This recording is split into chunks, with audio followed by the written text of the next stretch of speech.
नमस्कार प्यारे शिक्षक साथियों, स्वागत है आप सभी का आपके अपने भैरव टेक बदा सर के यूट्यूब चैनल पर। आज के वीडियो में हम प्रखर राजस्थान 2.0 की ये जो पीपीटी आई है इसको बारीकी से समझने वाले हैं। आपने इसको पढ़ लिया होगा, देख लिया होगा, उसके बावजूद कुछ कन्फ्यूजन बचे हैं तो वीडियो आप अंत तक देखिए, सारी चीज़ें दूर हो जाएगी, सारे कन्फ्यूजन जो है, सारे संशय हैं वो दूर होंगे। ठीक है, अपन एक एक करके सारी की सारी चीज़ें इसमें देखने वाले हैं। आपके काम की बातें सारी इसके अंदर अपन करेंगे, जो टू द पॉइंट बात है वो करेंगे, टाइम आपका वेस्ट नहीं करेंगे। तो शुरू करते हैं वीडियो को। और अगर अभी तक चैनल को सब्सक्राइब नहीं किया है तो प्लीज़ आप इसको सब्सक्राइब कर लीजिए। प्रखर राजस्थान 2.0, एक बात दिमाग में रखिए, प्रखर राजस्थान एक कार्यक्रम है जिसके अंदर ORF उसका एक हिस्सा मात्र है, छोटा सा है ना। एक ORF प्रखर राजस्थान 1.0 के तहत आपका हो चुका है मई महीने में, और एक ORF अभी हुआ है आपका जस्ट अगस्त के अंदर। ठीक है, अब अपन बढ़ते हैं आगे। प्रखर राजस्थान 2.0 ये इसके एजेंडा है, आप पढ़ लीजिएगा, इनमें ज़्यादा विशेष अपने काम की बात नहीं है। जो शिक्षकों के काम की बात है उस पर बात करेंगे अपन। ये प्रखर 1 था, ये प्रखर 2 है। ये जो मई 2025 में ORF हुआ था, उस ORF के परिणाम है। उस ORF के अंदर ये पाया गया कि अक्षरों और मात्राओं की पहचान करने में कठिनाई महसूस करी थी। कितने बच्चों ने? कक्षा 3 के अंदर 18% बच्चों को समस्या आई थी ये पहचान करने में, कक्षा 4 में 13%, 6 में 14% और 7 में 11%। ठीक है, चलिए उसके बाद C2 ग्रुप के अंदर ये जो आपको येलो कलर में दिखाई दे रहा है, चिन्हों को जोड़ सकता है लेकिन शब्द को पूर्ण रूप से पहचानने में कठिनाई कर रहे हैं, तो वो परसेंटेज के बेस पे ये डेटा निकाल रखा है ना। अब एक बात दिमाग में डालो कि प्रखर राजस्थान जो 1.0 चला था उसके अंदर क्या हुआ था दोस्तों, उसके अंदर जो ORF हमने करवाया था वो ORF कौन कौन सी क्लास का लिया गया था? वो ORF लिया गया था आपका कक्षा 3 का, कक्षा 4 का, कक्षा 6 का और कक्षा 8 का। और कब हुआ था दोस्तों? ये मई 2025 में। अब वो जो मई 2025 के अंदर जो बच्चे थे साथियों, ठीक है, वो बच्चे तीसरी और चौथी में थे। जो बच्चा तीसरी में था वो अब आ गया है चौथी में, और जो चौथी में था वो 5वीं में आ गया है, छठी वाला 7वीं में आ गया, और 7वीं वाला कौन सी क्लास में आ गया? 8वीं में।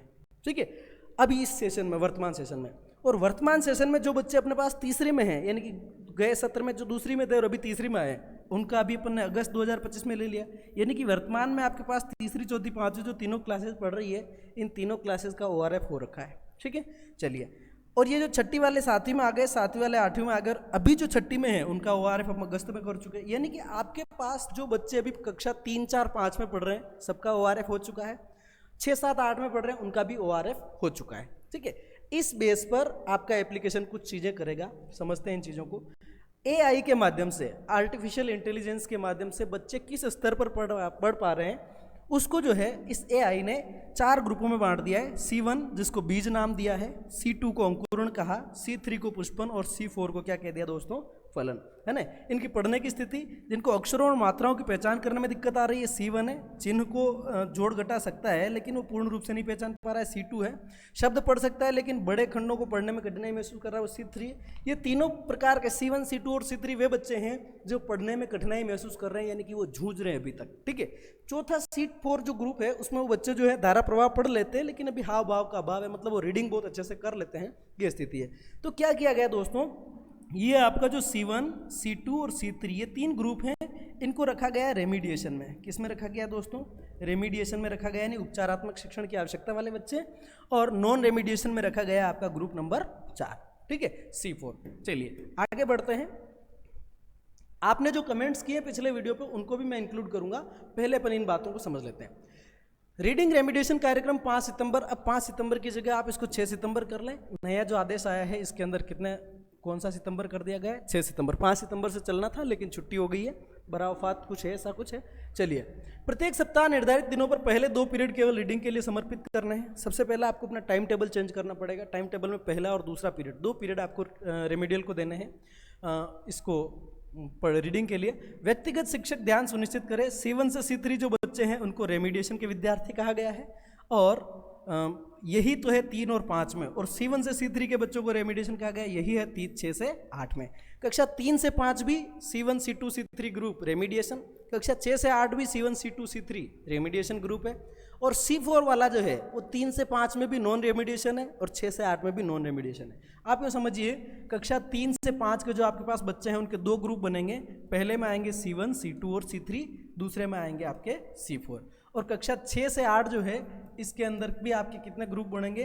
2, C1, C2, C3 और दूसरा आएगा आपका C4। C4 वाले वो बच्चे हैं जिन पर हमें ज़्यादा मेहनत की आवश्यकता नहीं है। C1, C2, C3 यानी कि ये ग्रुप है रेमिडिएशन वाला, इस पर हमें मेहनत की आवश्यकता है। कार्यक्रम का उद्देश्य केवल ये है कि सारे बच्चे पढ़ना सीखें। व्यक्तिगत रूप से हमें इन पर ध्यान देना है। शिक्षक ऐप पर उपलब्ध साप्ताहिक संसाधन सामग्री का उपयोग कर कक्षाओं की तैयारी कर। अब आपने ये चीज़ें पढ़ी तो आपको लगा होगा कि यार शिक्षक ऐप पर जो जानकारी ये कह रहा है वो शिक्षक ऐप पे है नहीं, तो आपको परेशान होने की आवश्यकता नहीं है। शिक्षक ऐप पर ये जानकारी 5 सितंबर तक अपडेट हो जाएगी। ठीक है, जैसे आप एप्लीकेशन बार बार अपन खोलते ही हैं, जैसे आप एप्लीकेशन खोलोगे आपसे अपडेट पूछेगा। अगर आपसे अपडेट मांग रहा है इसका मतलब आपको प्ले स्टोर पे जाके अपडेट करना है। अपडेट करने के बाद जैसे आप एप्लीकेशन के अंदर लॉगिन करेंगे एमपिन डाल करके, तो वहाँ सारी चीज़ें दिखाई देगी जो इसमें बता रहा है। कैसे दिखाई देगी? एग्जाम्पल लीजिए कक्षा 3 से 5 का। कक्षा 3 से 5 में आप जब ऐप खोलेंगे तो ये स्थिति आपको दिखेगी, है ना। जो पहला सप्ताह था उसका उद्देश्य क्या था वो यहाँ पे आ जाएगा, रेमिडिएशन ग्रुप और नॉन रेमिडिएशन ग्रुप। ठीक है साहब, रेमिडिएशन में आपके पास खुलेगा C1, C2, C3 और नॉन रेमिडिएशन में खुलेगा आपका C4 ग्रुप। यहाँ पर लेसन प्लान, PDF वगैरह, ये जो PDF आएगी इनको आप डाउनलोड भी कर पाएंगे, प्रिंट भी कर पाएंगे। अगर आपके स्कूल में नेट ठीक नहीं चल रहा है तो आप जहाँ नेट चलता है वहाँ से डाउनलोड करके।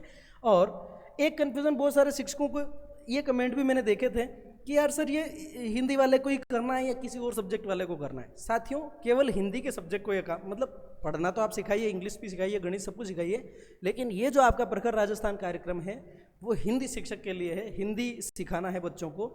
और हिंदी में भी बहुत सारे साथियों का ये था कि सर रजिस्टर प्रभारी बनाएगा, विषय अध्यापक बनाएगा। तो साथियों, जो विषय अध्यापक है वही प्रभारी बनेगा। प्रभारी आप गणित के टीचर को नहीं बना सकते। प्रखर राजस्थान का जो प्रभारी है वो गणित वाले, इंग्लिश वाले मार साहब को नहीं बनाएंगे। हिंदी वाले सर को ही आप, हिंदी वाले मैम को ही आप क्या बनाएंगे? प्रभारी बनाएंगे। ठीक है, चलिए तब शिक्षक ऐप पर डाटा कैसे आएगा और उसको कैसे यूटिलाइज करना है वो अपन बात करेंगे। प्रार्थना सभा शनिवार के दिन भी आपको ये काम करना है। अब आप देखिए, आगे बढ़ते हैं इसमें थोड़ा सा। अभिभावक और समुदाय की सहभागिता, अभिभावकों को इसके अंदर इन्वॉल्व करना है और उनको समझाना है कि बच्चे को पढ़ने के ध्यान दो। आप भी घर पर इनकी हेल्प करो, इनको पास में बैठ के पढ़ाओ, हम भी पढ़ा रहे हैं और हम मिलजुल करके इनको पढ़ना सिखाएंगे। ठीक है, अब ये सारा सम्मेलन वाला अपने काम का नहीं है। स्कूल अडोप्शन, ये हॉटस्पॉट, ये भी अपने काम का नहीं है। जो अपने काम की बातें हैं उन पर अपन चर्चा करेंगे। शिक्षक ऐप पर विद्यार्थी का परिणामों को कैसे समझें। अब शिक्षक ऐप जब आप खोलेंगे, जब ये डेटा अपलोड हो जाएगा, अभी नहीं आया है डेटा, आपको परेशान नहीं होना है। जब खुलेगा तो उसमें आपके सामने क्या दिखाएगा? प्रत्येक बच्चे की कंप्लीट डिटेल दिखाएगा। क्या दिखाएगा? कोई सा भी एक बच्चा, एग्जाम्पल के लिए यहाँ पर दे रखा है संतोष, जो कौन सी क्लास में पढ़ता है? कक्षा 7 में। यहाँ पर विद्यार्थी का नाम और कक्षा आएगी। ठीक है, विद्यार्थी का नाम और कक्षा यहाँ दिखाएगा। मुख्य पठन मापदंडों पर विद्यार्थी का प्रदर्शन कैसा रहा, यानी कि CWPM क्या रहा, शब्द शुद्धता का परसेंट क्या है, वर्ण शुद्धता का परसेंट क्या है, ये सब हर बच्चे का खुल के आएगा। उसने कितने शब्द प्रति मिनट सही पढ़े, तो 53 शब्द सही पढ़े प्रति मिनट, 53 शब्द करेक्ट वर्ड्स पर मिनट। और शब्द की सटीकता का जो परसेंट है वो 86% रहा उसका। और वर्ण की सटीकता का परसेंट भी 86% रहा। यानी इस हिसाब से आपके हर बच्चे की डिटेल्स खुलेगी। संक्षेप में यहाँ पर परिणाम दिखाएगा। बच्चे ने जो कुछ पढ़ा साथियों, उसमें से उसने 30 शब्द सही पढ़े थे। आपके अलग अलग आ सकते हैं जो बच्चे ने पढ़े, है ना। एक्स्ट्रा कितने शब्द पढ़ लिए? एक शब्द उसने एक्स्ट्रा जो था ही नहीं वो भी पढ़ा है। और उसके बाद में कुछ शब्द उसने छोड़ दिए। कितने शब्द छोड़ दिए? यहाँ आ जाएगा। गलत शब्द, मतलब शब्द को गलत कितने शब्दों को पढ़ा वो यहाँ पर आ जाएगा। यानी हर बच्चे की इस तरीके से डिटेल खुलेगी। अपन हर बच्चे को ट्रैक कर पाएंगे कि बच्चे की स्थिति क्या है और उस पर कितनी मेहनत की आवश्यकता है। ग्रुपिंग हमें करने की आवश्यकता नहीं है। ग्रुपिंग जो है ऑलरेडी ये एप्लीकेशन ने कर दिया है, तो ये काम अपने लिए थोड़ा फायदेमंद हो गया है कि AI ने बच्चों को ग्रुपिंग ऑलरेडी कर दी है कि वो बीज में है, अंकुरण में है, पुष्पन में है, फलन में, C1 है, C2, C3 या C4। वो ग्रुपिंग वो एप्लीकेशन कर देगा आपका। जैसे आप खोलेंगे साथियों, शिक्षक ऐप पर ORF सामूहिक पठन विद्यार्थी परिणामों को कैसे समझें, इस तरीके से जब आप एप्लीकेशन को खोलेंगे तो उसके अंदर ये मॉड्यूल दिखाई देगा। कैसे? उसको लाइव भी दिखाएंगे आपको जब चल जाएगा, पर अभी PPT इससे समझते हैं अपन, है ना। तो यहाँ पर दिखा रखा है दोस्तों, बीज ग्रुप जो है आपका, यानी कि C1 ग्रुप है, ये C2, ये C3 और ये C4। आपके वहाँ पर जो है संबंधित कक्षा है, कौन सी कक्षा है? यहाँ पर तीसरी दिखा रहा है। जो भी क्लास होगी उस क्लास के बारे में, उस क्लास में कितने बच्चे बीज ग्रुप में हैं, कितने बच्चे अंकुरण ग्रुप में हैं, कितने पुष्पन ग्रुप में हैं और कितने फलन ग्रुप में हैं, ये चारों ग्रुप दिखाएंगे। उसके बाद में यहाँ पर विद्यार्थियों की संख्या दिखाएगी, बीज के अंदर कितने आए, अंकुरण में, पुष्पन में। ठीक है, यहाँ पर बच्चों के नाम और पूरी की पूरी डिटेल्स आपको देखने को मिल जाएगी। तो ग्रुपिंग ऑलरेडी होके आएगी। रजिस्टर में आप लिख लें कि शुरुआत में आपके कौन कौन से बच्चे C1 C2 C3 में थे, C4 में थे, अलग अलग अपन डेट वाइज जब आगे बढ़ते रहेंगे, जब 90 सप्ताह का कार्यक्रम पूरा होगा तो ये रजिस्टर आपकी बहुत हेल्प करेगा, क्योंकि ये जो एप्लीकेशन है इसका इंटरफेस इन 90 दिनों के अंदर 3 4 5 बार बदलने वाला है। ठीक है, बीच बीच में ORF चलते रहेंगे। ठीक है, तो आपको थोड़ा सा पंजिका संधारण का काम जरूर करना है, ताकि हम खुद को भी माप सकें कि हम कितना सा कर पाए, बच्चे कितना कर पाए, अपन कितने इसके अंदर आगे बढ़े हैं। एक भैया सर का कमेंट आ रहा था कि सर यार पढ़ाना भी है कि फर्जी काम ही करने, तो शिक्षक साथियों जैसा विभाग कहता है वैसा हमें करना रहेगा। ठीक है, चलिए देखिए, विद्यालय में रीडिंग रेडिएशन कब होगा। ठीक है, तो ये प्रधानाचार्य 6 सितंबर तक समय सारणी। अब यहाँ पर आपको सबसे पहला काम जो करना है दोस्तों, वो टाइम टेबल चेंज करना है। पहला और दूसरा पीरियड जो है आपको रेमिडिएशन के अंदर ही देना है।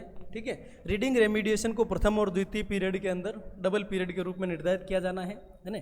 जब आप रेमिडिएशन कराएंगे तो बच्चों को कैसे बैठाना है, कैसे ग्रुपिंग करनी है, सारा इसके अंदर आगे आने वाला है। थोड़ा आपका टाइम तो लग रहा है, पर देखो कम टाइम में अनक्लियर चीज़ें बताना उससे बढ़िया है थोड़ा सा टाइम ज़्यादा कंज्यूम करें, लेकिन आपको सटीकता के साथ सारी चीज़ें बताएं।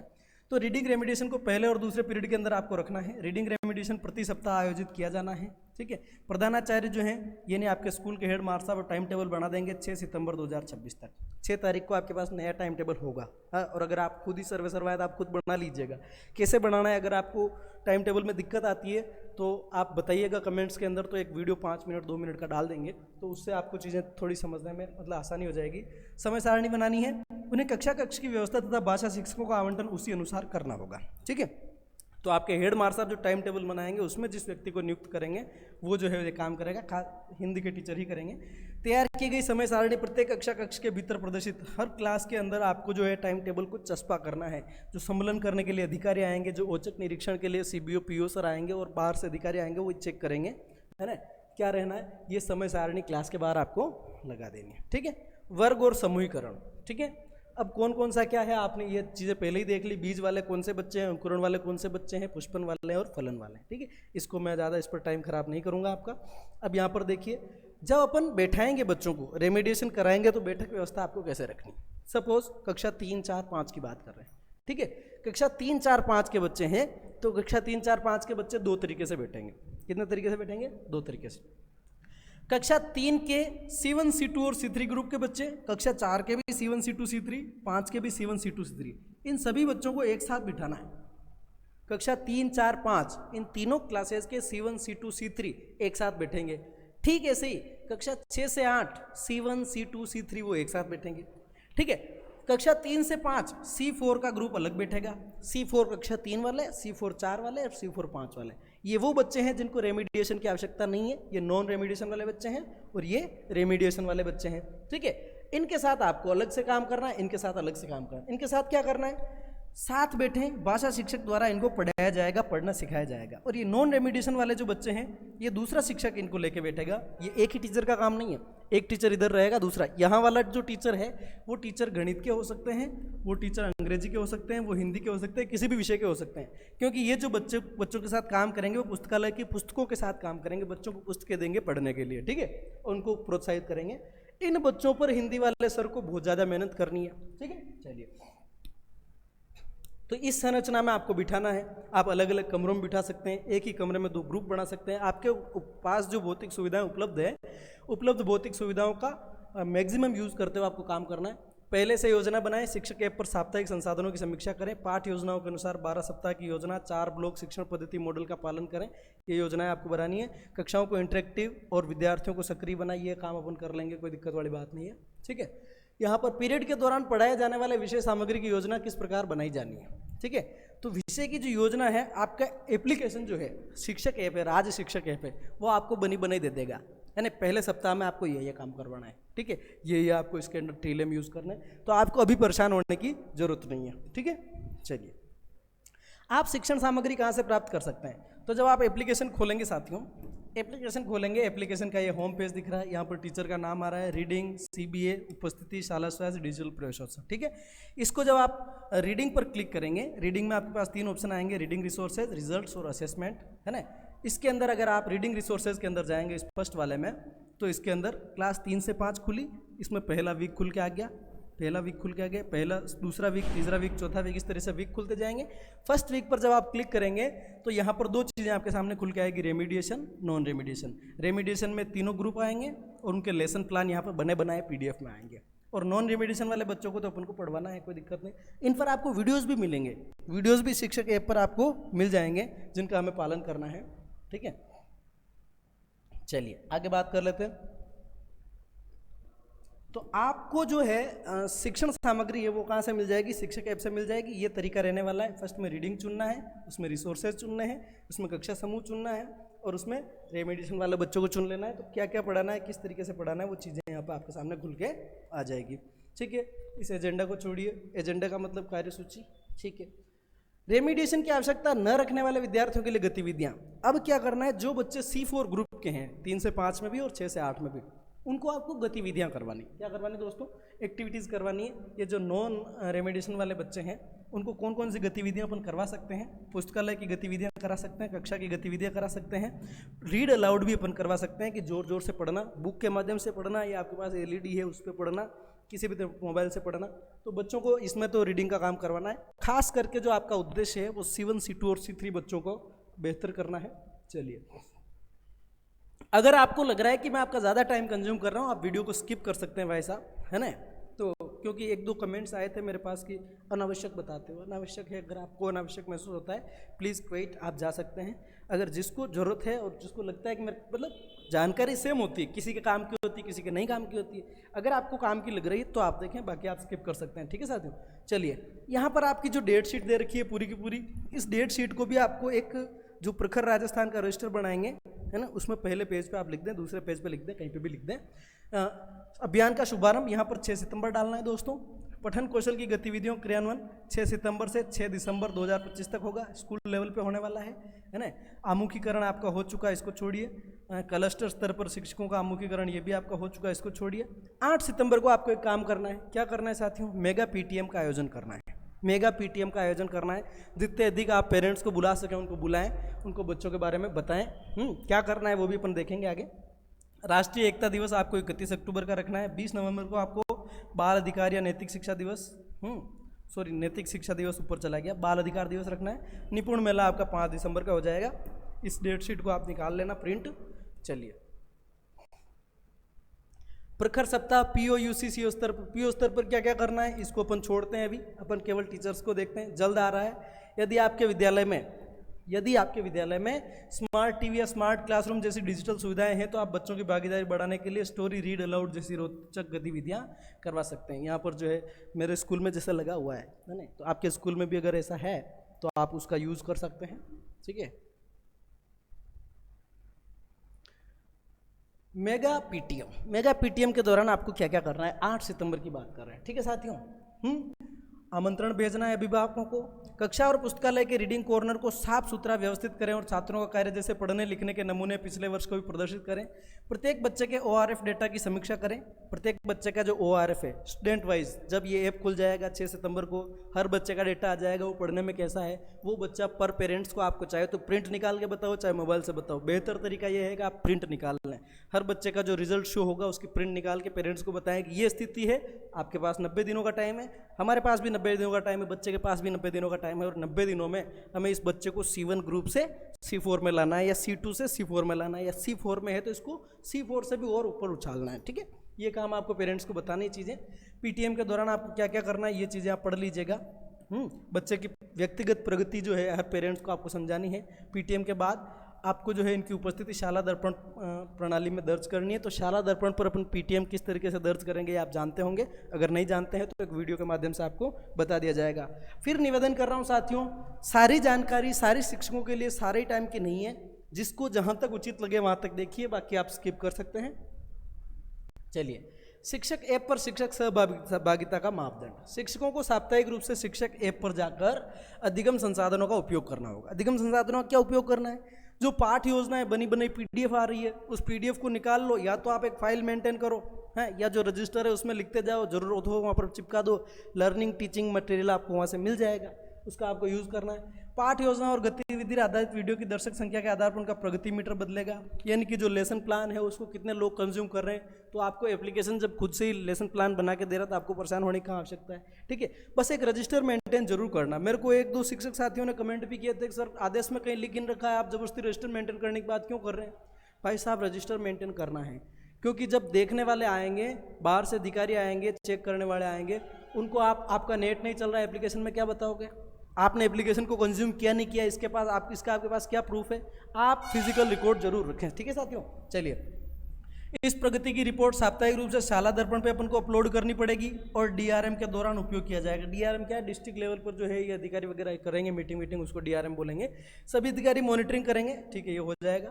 तो यहाँ पर आपको यहाँ पर कंप्लीटेड दिखाएगा। अगर 100% कंप्लीटेड दिखा रहा है, इसका मतलब एप्लीकेशन ने आपके लिए जो मटेरियल अवेलेबल करा रखा है उसको आपने बच्चों के हित में कंज्यूम किया है। शाला सम्मेलन, ये सम्मेलन का काम बड़े लोगों का है, अपना नहीं है। शाला सम्मेलन पर ये जानकारी यूज करेंगे, ये भी अपने काम का नहीं है। शिक्षक से अपेक्षाएं, ये अपने काम की जानकारी सर, ठीक है। प्रत्येक सप्ताह निर्धारित दिनों पर पहले 2 पीरियड केवल रीडिंग के लिए समर्पित करना है। बच्चों को व्यक्तिगत स्तर पर उन पर ध्यान देना है। C1 से C3 को रेमिडिएशन विद्यार्थी, अलग अलग समूह हैं 6 से 8। C4 वाले जो हैं आपके नॉन रेमिडिएशन वाले बच्चे हैं। प्रत्येक 15 दिन में बच्चों का आकलन करें, उनके अनुसार दी गई योजना में बदलाव करें।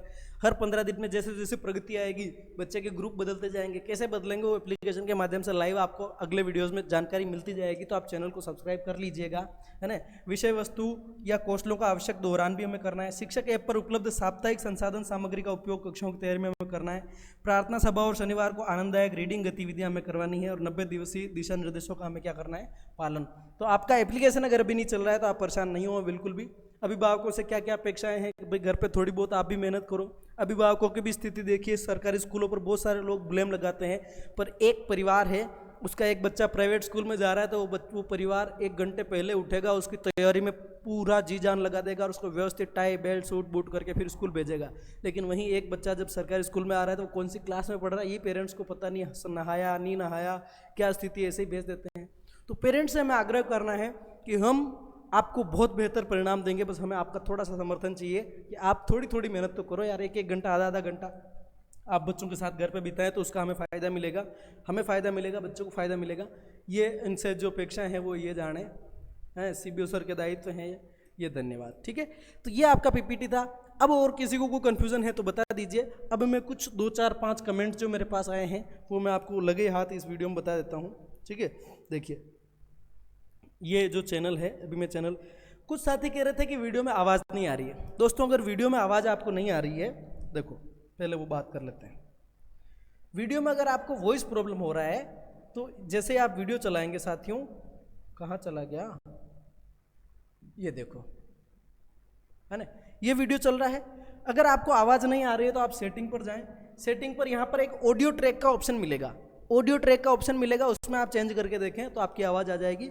आवाज़ है व्यवस्थित वीडियो में, सेटिंग की प्रॉब्लम हो रही है तो आप उसमें परेशान बिल्कुल ना हो। अब कुछ कमेंट्स की बात कर लें। चलिए, कार्य योजना का PDF कहाँ मिलेगा सर जी? कार्य योजना का PDF आपको एप्लीकेशन में मिल जाएगा। प्री प्राइमरी की डायरी का वीडियो डालो, बिल्कुल प्री प्राइमरी की शिक्षक दैनंदिनी का वीडियो में डाल दूंगा। रजिस्टर ही संधारण करना है या बच्चों को सिखाना भी है? सरकारी विद्यालयों में कक्षा 9 तक के विद्यार्थी हिंदी पढ़ना नहीं जानते, यह दुखद है साथियों, लेकिन हमें इस पर प्रयास करना है।